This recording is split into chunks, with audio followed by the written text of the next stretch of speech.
Hi everybody, I'm happy to introduce you Andrew Мэйн Uilson, CEO of AMBA. Welcome. Thank you very much. So we'll talk about a few topics, and the first one will be MBA programs, because there is an opinion that MBA programs may disappear shortly as there will be no need in them. What do you think of this?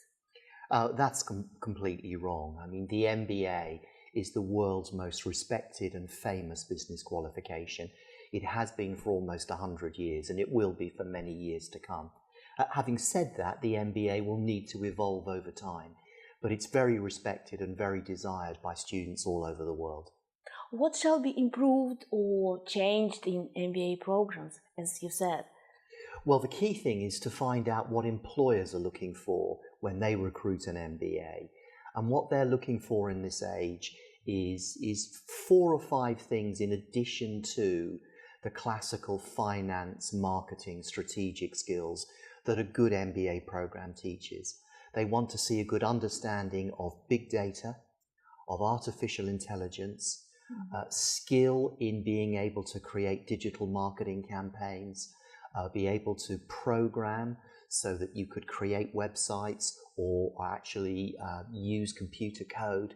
So these modern digital skills are being looked for in addition to the traditional important basic business skills. But on top of that, probably even more important than those things, they're looking at the personality of the individual. And MBA programs need to teach the ability to listen, to persuade, to charm people, such that people naturally follow you as an inspiring leader and listen to the ideas that you have. And a lot of students actually have all the hard skills, but they don't have those skills of persuasion and charm and team playing. And that can be taught. Okay, so now we're talking about soft skills. Yes. Right. But anyway, what's your opinion of Russian business education? What is lacking? What should be added? And I know that you've been cooperating with our academy for 5 years. So we have indeed. Yeah, so what are the achievements and what are the nearest goals? So we are very proud to be the market leader in Russia and accredit virtually all the top schools. And I think what we've learned is that there's been a real passion in Russia to embrace what is relevant within a Russian business context, and adding to that what is relevant from the best of the world's ideas from beyond Russia. And it's the blend of the best of Russian business practice and the best of global practice that really helps good Russian students on your MBA programs get ahead of others and therefore become the most desirable students and graduates to employ. So may I ask if something was decided or at least discussed at this Gaidar Forum? Yes, I mean, some very interesting things have been discussed. How, for example, you create more blended programs with more digital content so that you can study and discuss in a classroom, but also take some online modules in preparing for class, but also increasingly over the next few years. Some students will learn a high proportion of their programs around the world through online topics, 3-dimensional hologram professors teaching in a room that can be beamed in from all over the world, cohorts of students that may not be all Russian, but you may have a bank of television screens that would have a cohort of 30 students, 15 of whom are from countries all over the rest of the world, but are beamed in on television live into the lecture theatre. And that's happening in the UK at the moment. It's happening at the top Spanish school. So you'll see much more use of technology, which young, dynamic, ambitious students of today are looking for business schools to introduce.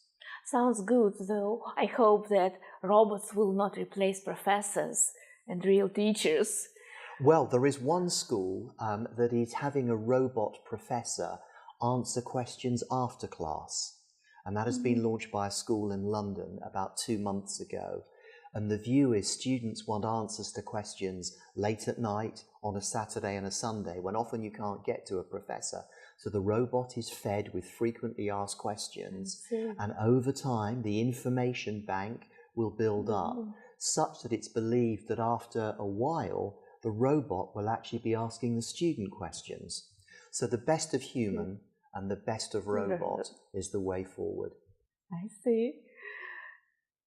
So, what should Russian business do or undertake to gain recognition abroad? Well, one of the best things you can do, which you have done, is get international accreditation, because that is a hallmark of globally recognized excellent standards. So you have that. You also have a very social group of deans and directors at your business schools who network around the world, and they're building good relationships with the best deans and the best business school directors around the world. So the leading Russian business schools are well connected in the international world, and that's valuable for students and valuable for the school. And I've really noticed that increase over the last 3 or 4 years, to Russia's great credit. Great. What are the main criteria that your association applies to business schools? So the AMBA accreditation criteria look at a number of things that must be in place.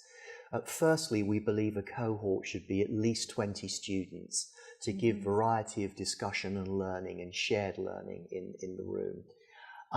Secondly, we look for a high number of PhDs amongst the teaching faculty, so that you've got a high level of professionalism and expertise.